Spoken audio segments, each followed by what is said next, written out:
Hey YouTube, back here again. This is my bass boat. It's not very glorious, but it's decent. And those of you who watch some of my fishing stuff, you know I like to do like little reviews on fishing rods and poles and budget stuff, and maybe not some of the most expensive stuff you might want to use, but stuff that works, and stuff that I've had problems with. This boat is kind of a shining example of what you can do when you're on a budget.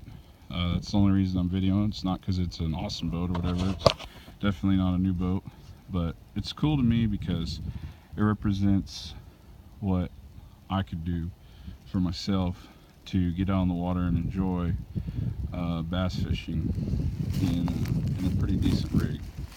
So you know, I was just like everybody else, didn't have a lot of money. Definitely not going to go out there and take out a loan on credit to buy a boat, especially nowadays when they're like 80 grand for a brand new 20-foot boat, fully rigged out. I mean, that's pretty insane, guys. That's like, I know people that bought homes cheaper than that. So I mean, I guess if you have the money and you're in a solid career, you know, that's cool, but for me that wouldn't work. So this is a 94 Procraft. They don't make it anymore. I think they were bought out by Tracker. This is a Mariner 225, 3-liter on the back of it. This motor had a bad cylinder when I purchased the boat, and that's why I bought it so affordably. I paid about 4,000 bucks cash for this whole rig. The motor did not look like that. I'll try to find some pictures of when I bought it. Because actually the boat didn't even look like this. Well, I mean, for the most part it did, but it didn't have a windshield. The motor was all faded out, and it was just dirty. But for the most part, it's all usable now. I made the repair on the motor myself, which saved me a bundle, and I've kind of rigged it up and made things work that you know, probably shouldn't, or not the best, but just so I can get on the water and enjoy it. My trolling motor's torn up. You see the head didn't even have a handle. I've got it locked in on high because it's a 55 pound. Not quite big enough for this boat. But that's what came on it, and that's what I made work. I rigged it up on the inside where it just stays on full power, and I've got my little gator on-off buttons, which are cool. And then it's just a handle steer, so nothing fancy, but you know what, it works. I do plan on upgrading that this year. Carpet, I've worn it out. I've had this boat about 4 years. When I got it, the carpet wasn't too bad, but it's worn out, so my goal this year is to recarpet this, and I'll do that myself, try to save some money. Seats were perfect when I got it. You know, you can see it's kind of taking its toll. Got a few tears. I'm going to try to either recover them or replace them with some nicer tall back buckets, maybe a center console. One of my live well selector switches is broken. I have one off of an older boat that I'm working on. I'm going to replace that today, actually. Fix that. The windshield I had made locally. Came out pretty nice. That's definitely not the factory windshield that came on these, but it looks pretty cool. Guys did a good job. This is a motor. I repainted it myself. It's all dirty right now, so you can see the watermarks on it and everything. I need to clean it to actually give the boat a bath. My stickers that I put on, these I bought off eBay. They're peeling. They're not that great. I'm gonna have some more made here, hopefully pretty soon.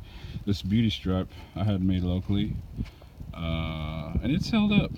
It's hadn't peeled, so I'm gonna go back to the same guy that did this and see if we can make those. They're not factory stickers or nothing, but you know, looks pretty cool for old Mariner. It's different. Other than that, that's it. The CMC jack plate came off one of my older boats. I was in a partnership with a friend, a really good friend of mine, and on a boat, a little boat, and it got totaled one morning by a drunk driver. Rear-ended us and rear-ended me and totaled my boat. I was able to salvage that jack plate from the insurance company off that rig and held on to it, and I'm glad I did because I put it right on this thing. Give me a power lift. It's not a Bob's Machine power lift, but hey, It's a CMC and it works. That's all I need. So that's it. The trailer is in great shape. I haven't done much to it besides put tires on it when I first bought it. I would like to change the steering wheel. I sanded it and repainted it when I got it. So, you know, looks okay. I don't really dig the style, but, you know, I'm going to work on that too. I got a Humminbird 597, which back when when the original owner had the boat, or second owner, whatever, you know, that was like the new thing, the down imaging, you know, that was like the big thing. So kind of old now, but when I first got the boat, it was cool. Almost made it worth buying the boat. That was part of the big sale, was the fish finder was so expensive back then. So hey, here it is, Procraft 20-foot bass model. Oh, I'm running a Mercury Fury prop. Mercury Fury 27 pitch. This thing absolutely flies. Seriously, I swear, guys, when it's windy outside, I feel like this sucker's gonna like take flight. If so, I generally cruise around moderately because full blast with that thing is complete insanity. That's a carbureted motor. That's one reason I also purchased this boat, knowing that it was damaged. Being carbureted, I knew I could work on it at home without any specialty tools. So I'll make a separate video on that, as that's a pretty interesting story. But, you know, I hope this gives people some insight as to what they can find in the used market, especially if they're on a budget. I'm not saying this boat fits your budget, but I'm saying, you know, you might be able to find something that does and come out with something like what you were looking for this. You know, this is what I was looking for. So hope it helps. Peace.